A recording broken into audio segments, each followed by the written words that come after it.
If there is a border which works like clockwork, then surely it's here, the boundary between two countries known for their efficiency, the point where Switzerland becomes Germany and Germany becomes Switzerland. If you're a glass half full type of person, you might see this as slick, swift. If your glass is half empty, well, it all looks a bit of a bureaucratic pain. Either way, it's certainly not frictionless. It is a hard border, an external EU border, because Switzerland, remember, is not in the European Union. It's not a bad place to begin a journey to understand what some worry our borders might look like post-Brexit. Well, this is coming to the end now of a long, long line of trucks heading from Switzerland, not in the EU, into Germany, in the EU. It's hardly frictionless. You see, the Swiss have rules and regulations which are very closely aligned to the EU, just like Mrs May's plan for Brexit. So this doesn't look good. The journey to our first meeting with the Swiss customs officers involves twists and turns through the border labyrinth. Thomas Fischer runs this border crossing and he's proud of its efficiency. The lorry drivers are sometimes surprised how fast they can pass the border in Switzerland. Usually they wait on the parking lot till they make all the clearance. And he gave us the tour. The paperwork usually is done by a custom agent. Then he comes here to the German customs. He makes here the export clearance. We have to check them because even the European community have to check that the lorries leave European Union. So this is now the international transit system. And this works both ways. On the other side of the road? On the other side, for export from Switzerland, it's the same. Then he starts with Swiss customs and then he goes to the German customs.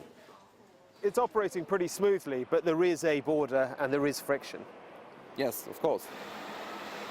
Whether you see this as efficient or not, the point is, even with close alignment between both sides, this is what's required, from boats to trees and everything in between.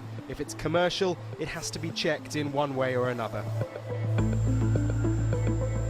For the Irish border, which will become an external border just like this, all sides have said there can be no physical infrastructure. In other UK ports, the infrastructure would need to be built, and that requires time and space. It will gridlock from day one. It would take a decade to build more than a decade, to build the necessary infrastructure that this country needs. On the road north to Calais, we meet Kieran.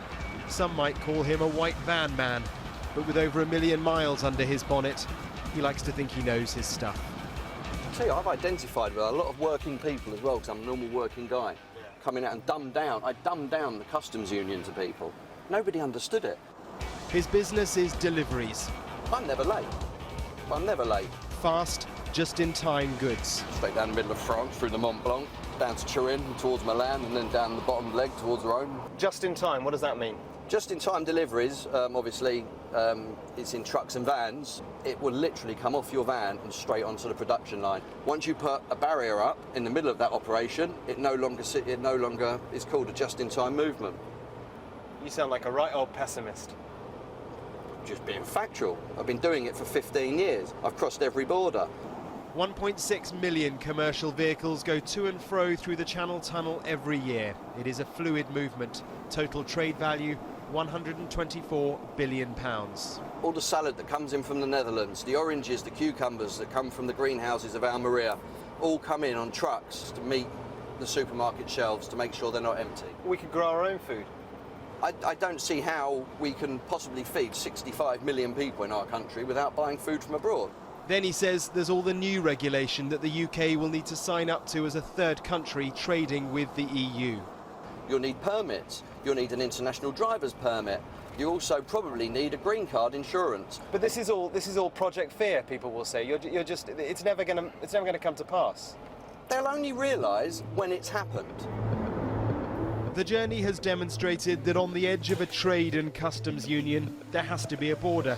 And where there's a border, there are queues. The challenge for the Brexit brains is to defy that principle, and they haven't got long. Do you know, I've been talking to you for so long, I forgot to book my train.